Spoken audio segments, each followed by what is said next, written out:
God honors those who honor him. We find that scattered all over the scriptures. For instance, Joseph was speaking to Potiphar's wife in Genesis chapter 39, verses 7 to 9. And he said, "How then can I do this great wickedness and sin against God?"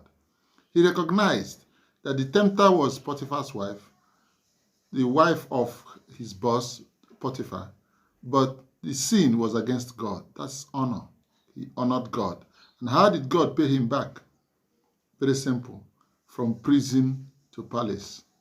From prison to prime minister. God honored him. Number 2, Moses. In Exodus chapter 33, from verses 12 to 23, Moses was praying and he said to God, "If your presence does not go with us, please don't take us away from here." They had left Egypt, but they have not arrived Canaan. But Moses was willing to abort or suspend everything until the presence of God was guaranteed. And when God guaranteed his presence, Moses moved the people. How did God pay him back? Very simple.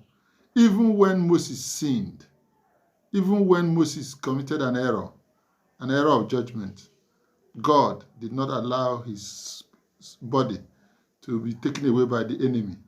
Instead, he sent angels who contended with the devil over the body of Moses and took the body of Moses by saying, "The Lord rebuke you."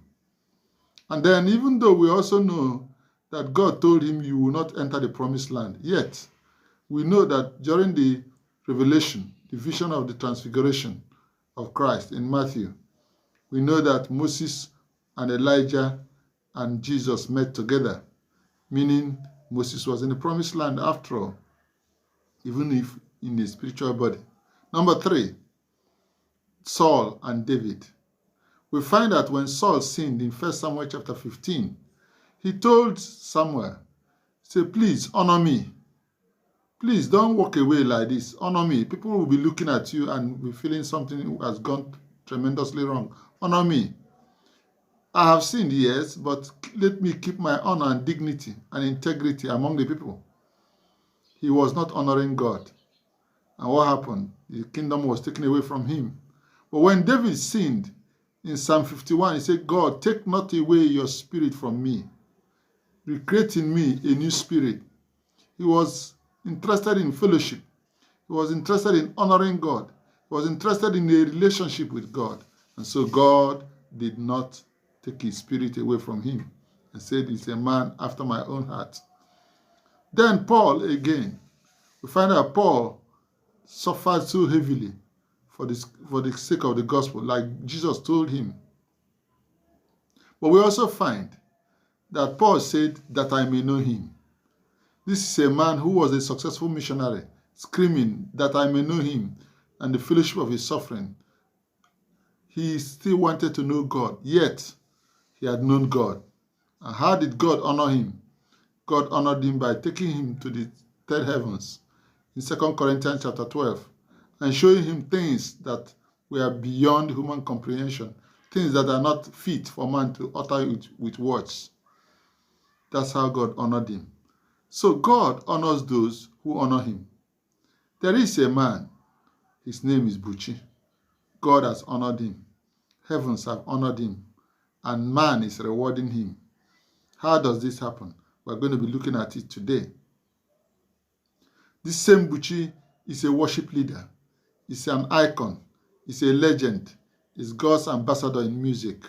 And what is his goal in life? He says his goal in life is to usher men into the presence of God. To usher men into the presence of God. That's his goal. We took him to task during this interview.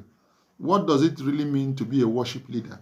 How has God honored him? We also asked him, how important is financial consideration in music ministry? How important is it? Because a lot of questions are being asked and a lot of eyebrows are being raised. So we asked him, how important is monetary considerations in the worship of God? I pride myself on going where God would have me go.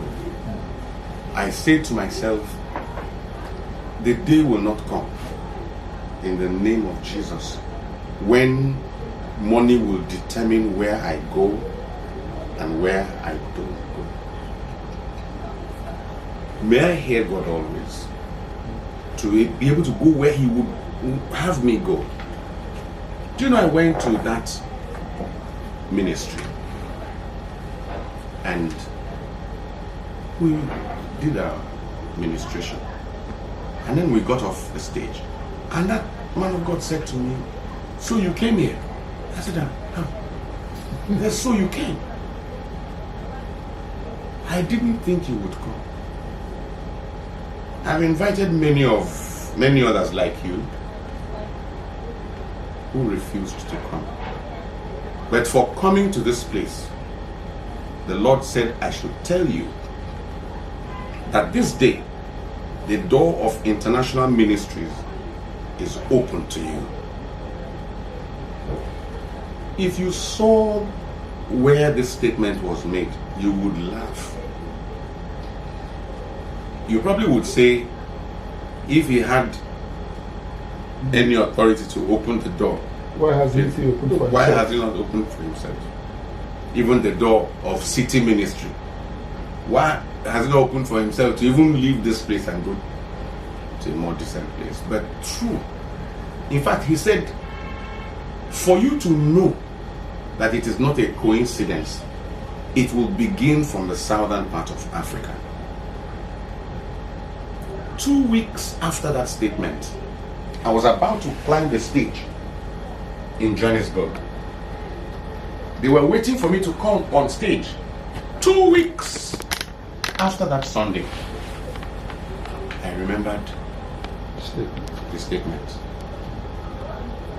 And I was overwhelmed by God's Spirit. I had another encounter where a man invited me to a church in Surulere. And that church was the garage of a community building. You know the Face Me, I Face You Lagos houses. The landlord gave out this space that should have been the drive-in into the compound yard to this church.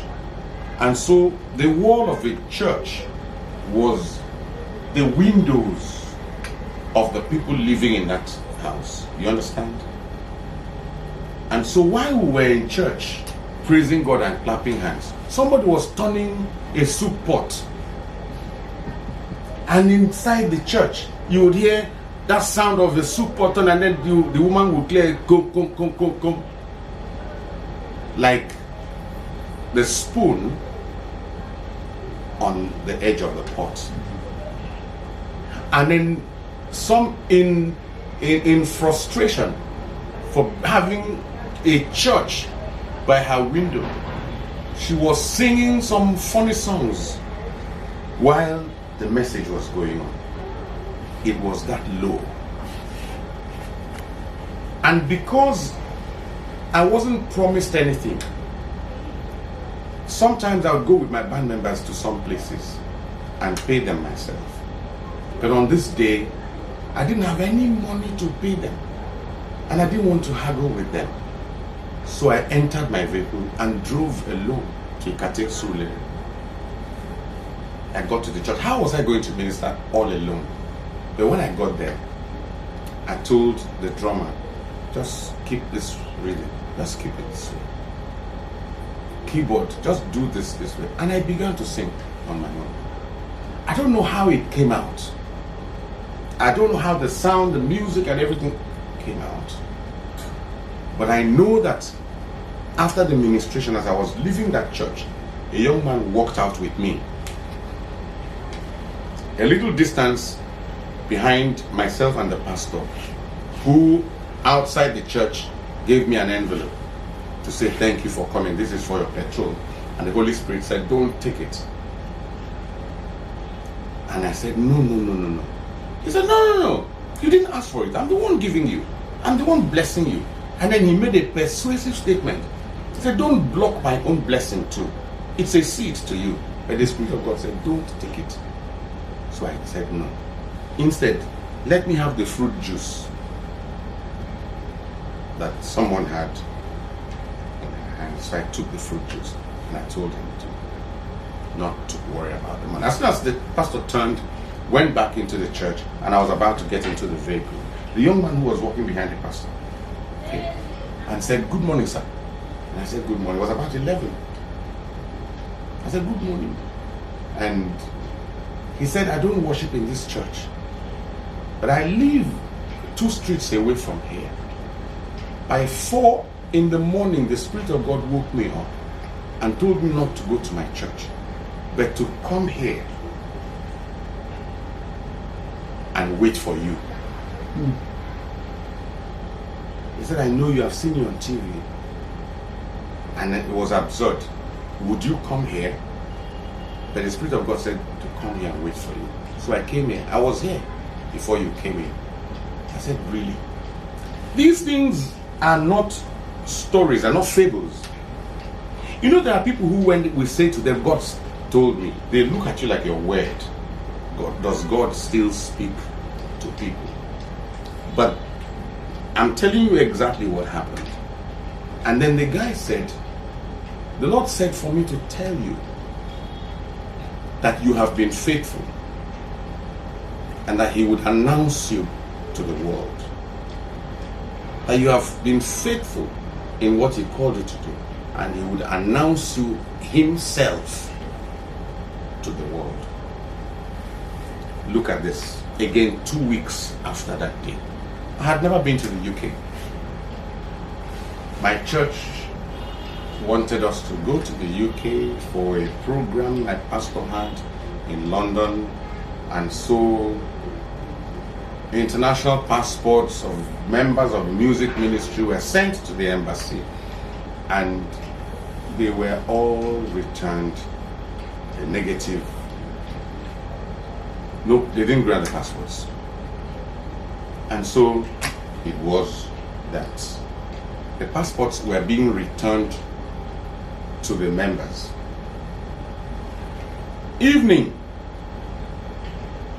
I got a call, and I thought it was for me to collect my passport also from the person in charge. And she said, "Sorry, I'm calling you so late. You have to be at the airport." At the airport? And he said, "You have 1 hour before the boarding gate closes. We have bought your ticket." We were returning the passports to the owners when we found out that yours has a visa. They actually gave you the visa. And the person said, out of 31 people, there are visas on 2 passports, and yours is one of them. That's how I turned and I said to my wife, "I'm going to London." She laughed. I said, "I'm going to London." Said when? I said, "Now, help me pack my bag."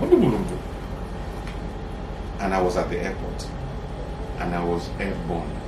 I cried inside that aircraft because I remembered this encounter. I said all this to say to you that when I came to that place that day, I don't know if I told them that God brought me there. I also told them that I know that the Spirit of God is in operation in that place. But yes, it is possible to know people beyond the physical experience. The Spirit of God can reveal people to you. He can introduce people to you. And I have had those experiences a number of times. Anyway, when I went to that place for that ministration, even I knew that was not ministration as usual. I knew that what happened in that place was not ministration as usual. We were, you know, when the presence of God, what was it that happened to Mary? And she conceived. He said, overshadow you. When He overshadows a situation, things happen that are not scientifically explicable. And I found myself saying to people, just if you are in a difficult situation, whether by praying or by worshiping, attract the presence of the Holy Spirit to overshadow that situation, there will be a resolution. I don't know how, but there will be a resolution. So we had that experience of the overshadowing of the Spirit in that church.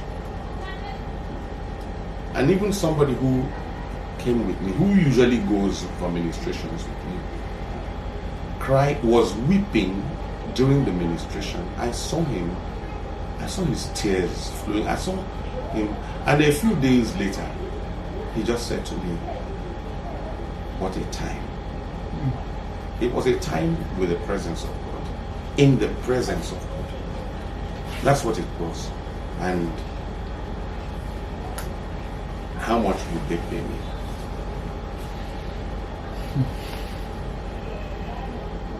Everyone has a right to talk about him. It is not for the senior pastor. Believe me, in that church where the senior pastor is preaching, there's a young person there who may not be a committed member of the church, but who has had an encounter that should he make known to the church, everybody would shiver.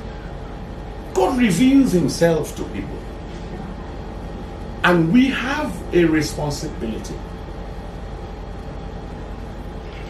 to share with the world our encounters with him. That's what I want to do. Sometimes I catch a glimpse of where I'm going. There are things I know that I don't know how I know those things. I know, for example, that in the day that Jesus would return, music would be at the forefront. Music would be playing a major role in the world in the day of his return. Okay. Let me take it off from here to ask you this question. You know, the announcement of the birth of Christ was heralded by music. The angels sang. And Luke, the writer, the physician, was the only one in the Synoptic Gospels who captured that. That's what we call the Magnificat. You know that Elisha, when 3 kings met him, he was angry with one of the kings. He said, "If not for this Jehoshaphat, I won't talk to you. But because of him, bring me the minstrel." And they began to play. And when they began to play, the hand of the Lord came upon him and he began to prophesy. We also know that Saul, at a point, he became plagued by an evil spirit. And they said, "Who can get us a musician who can play to calm down the evil spirit that was manifesting through him?" Now, in the New Testament in Corinthians, Paul was writing, talks about the ministry of herbs, which is generally assumed to be where music and drama, Christian drama, falls in. Now, some time ago, I checked your Google? I checked your Google profile, and you said there that your business is to usher men into the presence of God. What exactly do you think is the role of music in the Christian life, the life of a Christian and the life of the church? And how do you feel when you see people, you are passing through along the streets and you hear a church, people are singing, and are singing one of your songs? How do you feel? How does it make you feel? I've loaded several questions in one.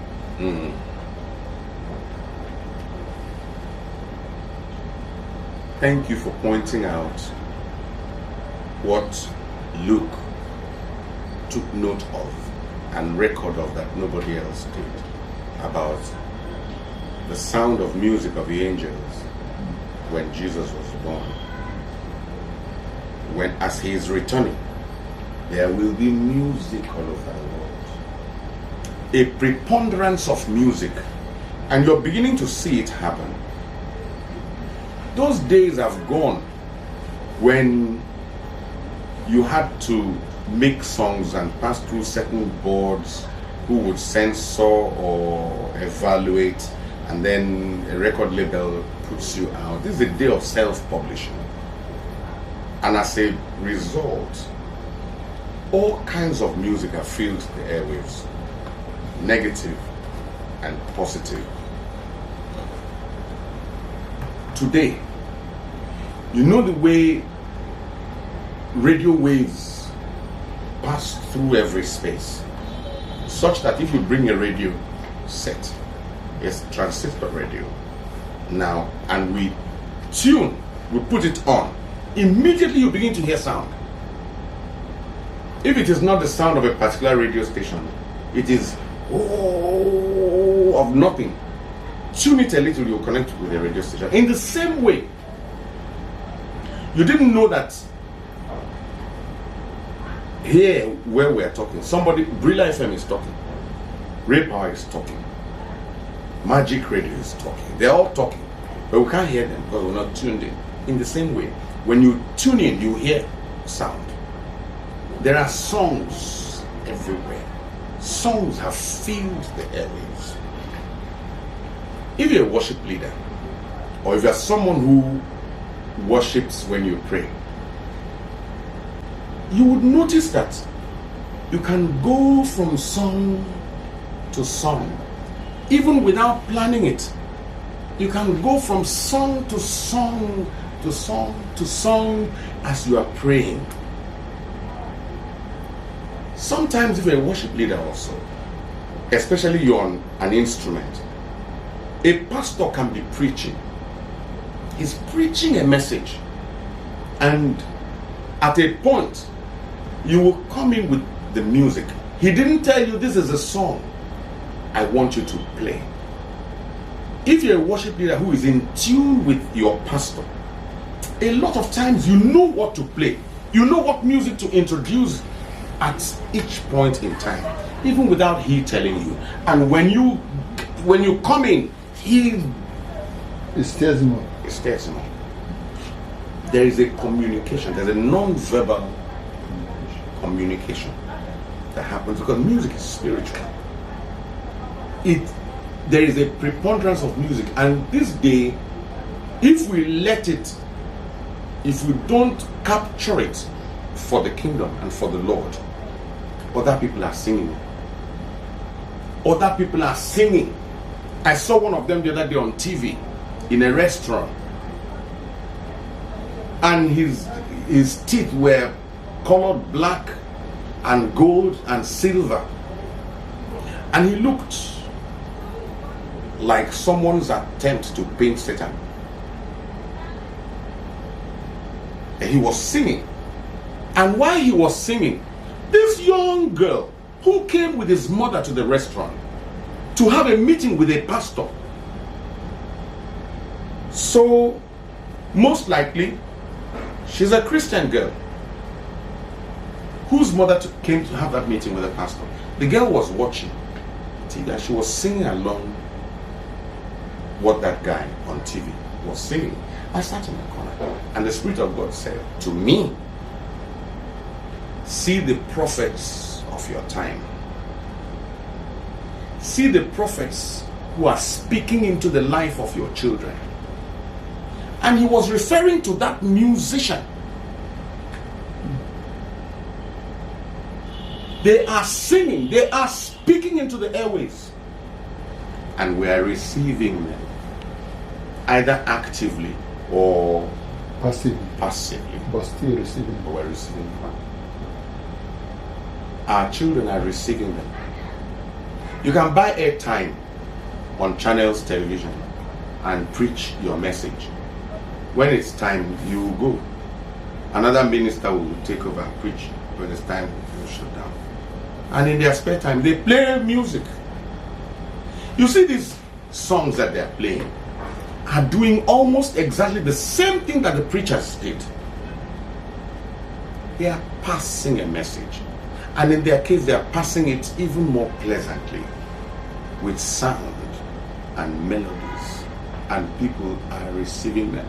We should not cede the space of music to the devil. We shouldn't. So how do I feel? when I hear people singing my song. I'm grateful to God that through me, He birthed to the church songs with which He can be worshipped, songs with which He can be praised. I'm highly privileged. I'm grateful to God. This is a man of God indeed, a man after God's heart, a man whom God can look at and say, herein goes my son. Men and brethren, ladies and gentlemen, did you not enjoy this wonderful package? Keep a date with us. Next week, we are bringing another exciting personality God is using to turn men around. You may not have heard of him, but you will enjoy listening to our package next week. Keep a date with us.